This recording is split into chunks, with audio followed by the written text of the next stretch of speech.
What's happening, people? Back with another reaction, back with some more Duran Duran. Just gonna start a lot of these videos by just once again giving a shout out to Philip and Izzy and others, in particular Philip, just because he's given me access to a number of Duran albums and Tears for Fears albums, as well as a Eurythmic album. Basically, I'm in a period where I have to wait a little bit to buy some more physical releases, so this has been very helpful. I'm just gonna keep saying it. Thank you, Philip. But yeah, we're gonna go back to Astronaut from 2004.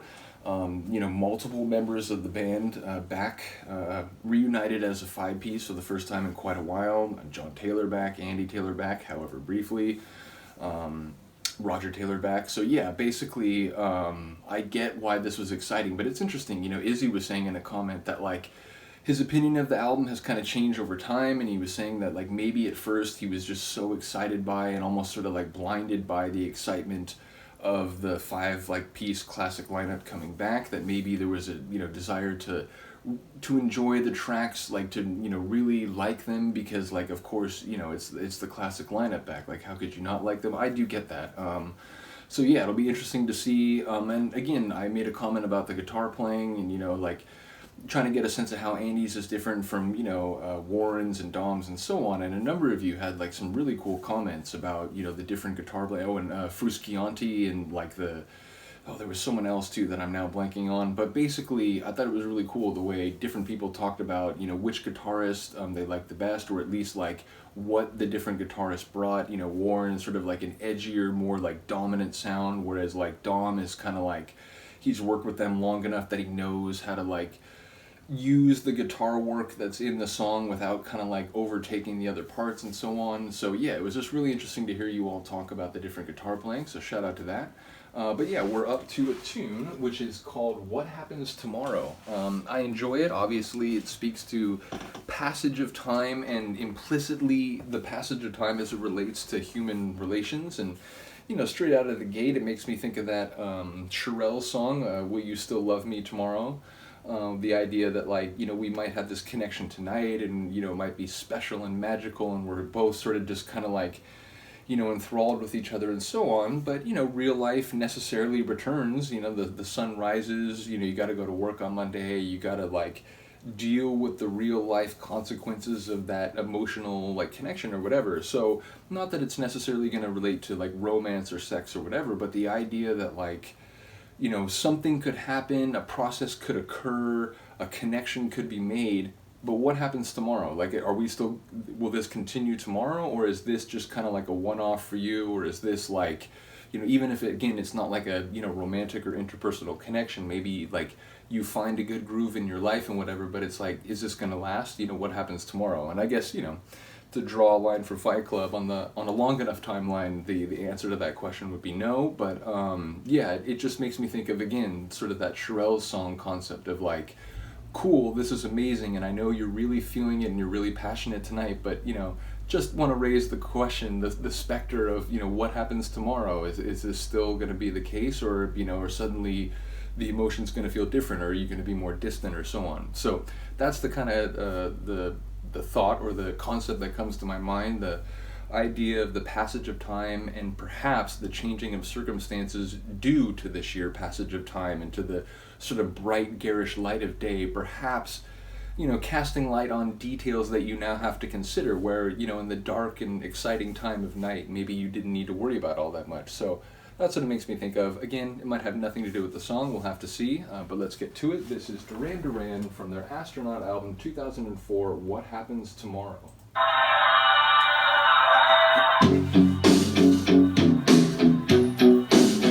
Okay. I like the little keyboard touches. Don't you worry, it's enough you're growing up in such a hurry. Brings you down.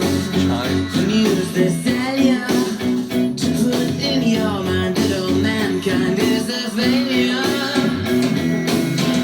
What about all mankind? Nobody knows what's gonna happen tomorrow. Okay.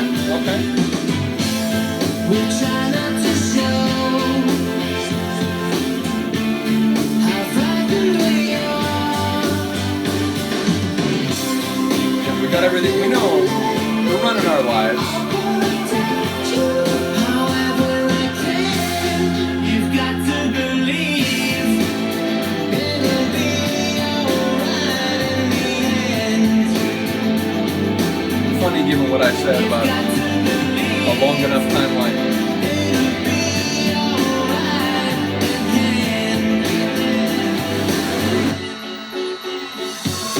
I like that. Because we're so close, there are times we punish those who we need the most. No, we can't wait for a savior. Only got ourselves to blame for this behavior. Oh, I love this. But nobody knows what's gonna happen tomorrow. The confusion, chaos, and fragility of being an agent in life. How frightened we are. But feeling lonely if you were the only star in the night. You've got to believe it'll be alright in the end. You've got to believe it'll be alright again. Have to renew that drive to get up every day.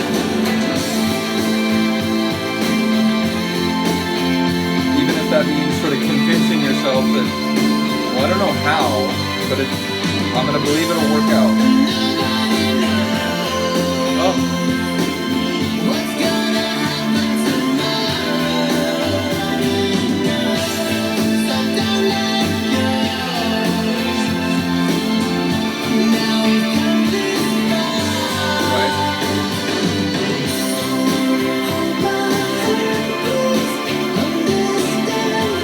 we're never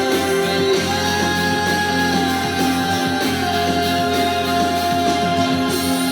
We've got to believe Yeah. it'll be I love that momentary pause, beat drop. We've got to believe it'll be alright, my friend. So don't let go. Yes, we believe it'll be alright again. So don't let go.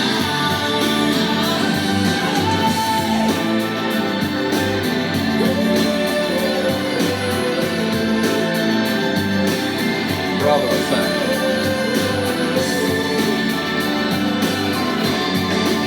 There's some cool key touches too. Like, I've been thinking more about the lyrics and Simon's vocal delivery, but there was some cool stuff going on around that track. But number one, I feel like that's probably my favorite so far. I know I'm only a few tracks in, but that was cool. And it's interesting. I've heard a few people talk about, like, you know, they enjoy Simon's writing, but every once in a while he does something that feels a little more cliche.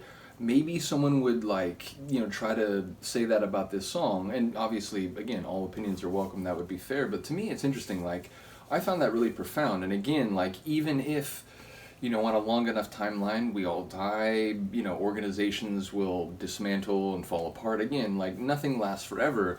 But it's interesting, you know, my optimism, you know, and my sort of hope for the best for humanity, for Earth, and so on, it's often in a sort of battle with my cynicism and my pessimism.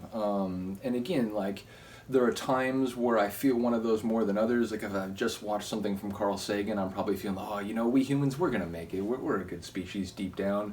But, you know, if I'm reading the news or if I'm, you know, listening to a punk rock song about sort of the ills of society and so on, it's like, ah, man, like, we are really going to kill ourselves, aren't we? So, like, again, there are different sides to my sort of, you know, philosophical take on humans and even, you know, my own life as an individual human. But, you know, I hear a song like that and it does inspire me. I feel like it's profound, even if it might be seen as sort of like simple or trite or so on. The idea that, like, look, no one really knows what's going to happen. You know, like, sure, we have estimations, predictions, forecasts about both short-term and longer-term processes and so on. But at the end of the day, you know, things constantly change. That's the one, you know, truism. It's the one constant about the universe is things change. And so no one really knows what's going to happen tomorrow. Again, whether it relates to a date you had last night or, you know, socio-cultural processes and sort of influences. There's all sorts of things that, like, ultimately, you know, you just have to really buy into yourself and buy into humanity, that, you know, it's worth it to get up each day, it's worth it to keep pushing. And I have to believe that, you know, through my effort and perhaps diligent decision making and so on, things can get better if they're not good right now, or maybe things will work out in the end, you know, a little bit down the line, even if I'm struggling right now. So I think it's just, you know, like, pull yourself up by your bootstraps and just, you know, keep going out there, keep on keeping on, is sort of like what I took away from that song on a first listen.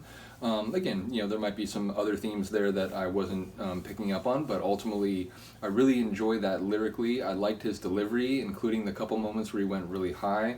I like how he held that, like, one really long sort of delivery. I think it was right before the final reprise of the chorus. So yeah, like I said, I think that's my favorite on Astronaut so far. Admittedly, only a couple songs, you know, to compare it to, but we'll see more. There are a couple other songs along the way that I know people have already mentioned to me, so I'm excited to go through it. But yeah, let me know what you think of this. Other than that, I will see you next time.